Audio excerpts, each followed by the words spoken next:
Est-ce que vous aviez aquaponé ? Alors là, il va falloir que vous m'expliquiez parce que je suis en dehors du coup. Aviez-vous aquaponé le jour du vote du pass vaccinal à l'Assemblée auquel vous n'avez pas participé ? Absolument. Je n'ai pas participé à ce vote qui avait lieu un dimanche parce qu'on m'avait demandé, ce qui est normal dans un cadre républicain, de redescendre en circonscription pour venir accueillir notre ministre des Armées. Rappelons que le seul député du Gard qui a voté contre, c'est Nicolas Maisonnet, député du Rassemblement national. Merci, monsieur Gillet. On ne le voit jamais. Donc, Mais effectivement, c'était pas, mais monsieur je ne Bertrand, suis pas remonté la le dimanche. santé, la santé. Ensuite, je ne sais pas si vous écoutez ma voix. Oui. Il se fait, puisque c'est un propos qu'on vient d'avoir sur la thématique précédente, que je suis actuellement dans une position de post-Covid qui fait que tout est un peu compliqué pour moi quand même.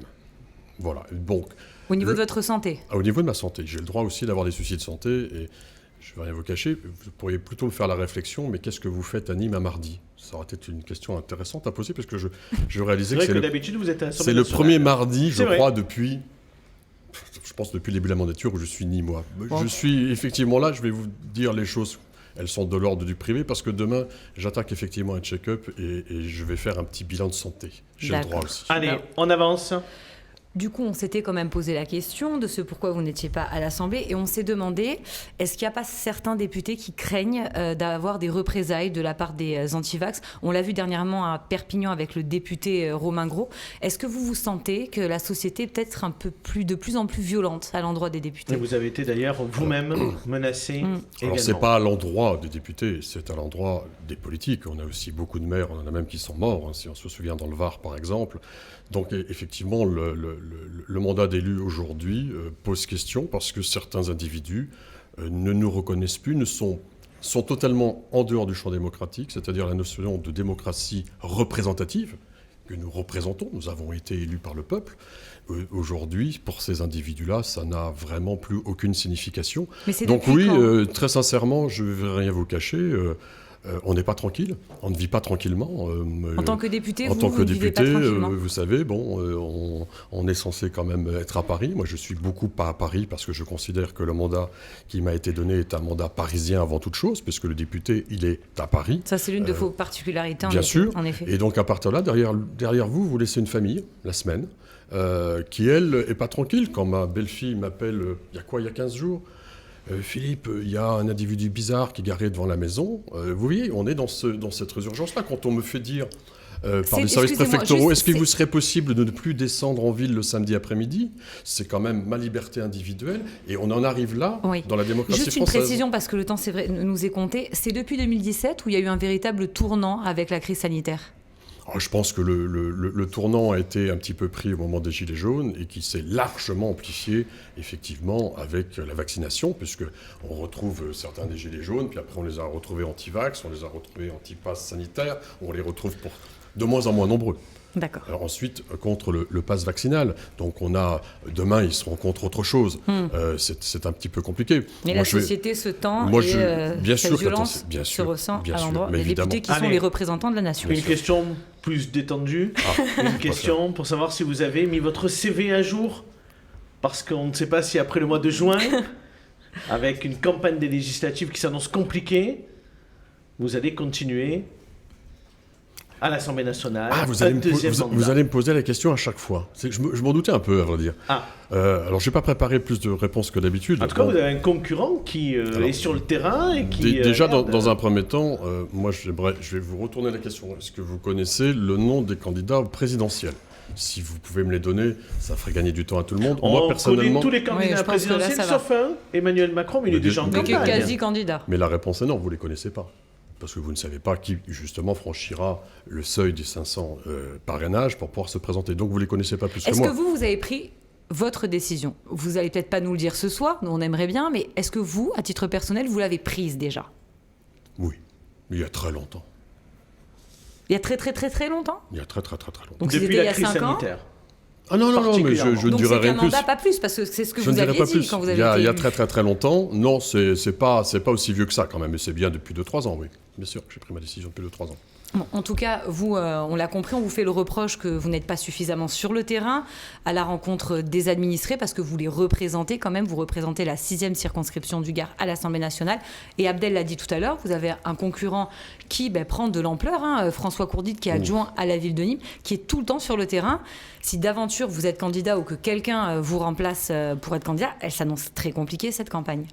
Alors, il y a 2 façons de faire la politique. Il y a une façon qui est la mienne, parce que probablement de par ma culture, et de par mon éducation et de par ma profession, c'est moi je travaille. Et donc effectivement, on peut me reprocher de ne pas passer mon temps à aller serrer des mains, à me prendre en photo avec un tel auprès de telle association. C'est pas forcément serrer des mains quand on lutte contre une fermeture de classe à l'Enclos, c'est pas serrer des mains. Je suis en train de préparer justement un petit pensum qui résume l'ensemble de mon activité. J'ai terminé pour la partie nationale. Mais il y a tellement de données sur la partie locale de toutes les actions que j'ai menées ou que je suis en train de mener que ce n'est pas encore totalement complété. Et je vous assure qu'une fois que ça sera terminé, vous y aurez accès et vous serez assez surpris du travail effectué à l'échelle de la circonscription. Bon, c'est pas du tout la même vision. Exactement. Et sur la gare, la 3e voie. La 3e voie, la gare de Nîmes-Pont-du-Gard. Hier, à votre place, il y avait Carole Delga, la présidente de la région, et à ma place, il y avait Franck Proust, présidente de Nîmes Métropole. Cette navette ferroviaire, quelle est votre position dessus? Parce qu'elle est sur votre circonscription. Est-ce qu'il faut la créer? Ça fait partie des dossiers sur lesquels je travaille depuis 2 ans. Mais je travaille, là aussi, je travaille. Donc je n'étale pas mes humeurs, mes ressentis. L'idée, c'est que quand vous abordez... Qu'est-ce que vous avez obtenu de ce travail ? Quand vous abordez un thème comme cela, vous connaissez mon champ de compétences. D'ailleurs, je suis très heureux que le mot que j'ai lancé depuis 2 ans soit maintenant repris à peu près par tout le monde, qui s'appelle l'ultracrépidarianisme. Et je ne veux pas tomber dans l'ultracrépidarianisme. Vous voyez, vous ne l'avez pas encore découvert, alors que tout le monde le reprend. Ça veut dire Mais je suis sûre que des gens qui nous regardent et nous écoutent ne savent pas ce que c'est. L'ultracrépidarianisme. Alors rapidement, qu'est-ce que c'est ? Cette capacité de parler de tout sans grosso modo connaître rien. Donc moi, il y a des thèmes... Ce n'est pas notre cas Objectif Gare, non, n'est-ce pas, Monsieur Bertha ? Mais bien sûr que non. Donc moi, le ferroviaire, honnêtement, à part peut-être effectivement un grand-oncle qui était effectivement cheminot, c'est pas un champ de spécialité. Donc qu'est-ce que vous faites dans ces cas-là ? Vous faites ce qu'on j'appelle du sourcing. Vous allez chercher les spécialistes, oui, mais là, les meilleurs. Le temps passe, donc, Monsieur Bertha. Oui, alors ces meilleurs spécialistes, je vais vous faire un aveu, ils sont autour de moi. Je travaille avec eux depuis 2 ans. Et donc, il est très vraisemblable que dans les jours à venir, nous fassions une communication, mais je ne vais pas vous la donner ce soir. Et on n'aura pas grand-chose ce soir. On aura... Monsieur François, mais qui très clairement va totalement à l'encontre de tout ce qu'on entend au quotidien dans cette ville depuis bien longtemps. En espérant que votre travail n'accouche pas d'une souris, parce que 2 ans de travail... Après, les spécialistes vont, par ma bouche, émettre une proposition.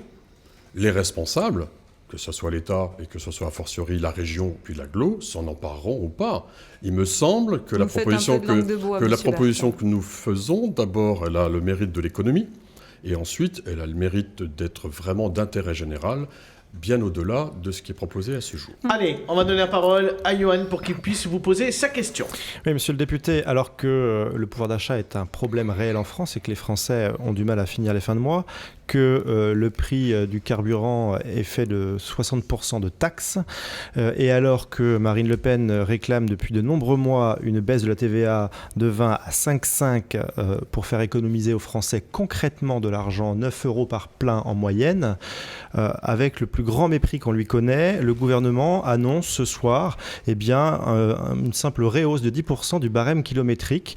Tous les spécialistes d'ailleurs, depuis plusieurs heures que cela a été annoncé, confirment que l'effet dans le porte-monnaie direct des Français sera très très faible.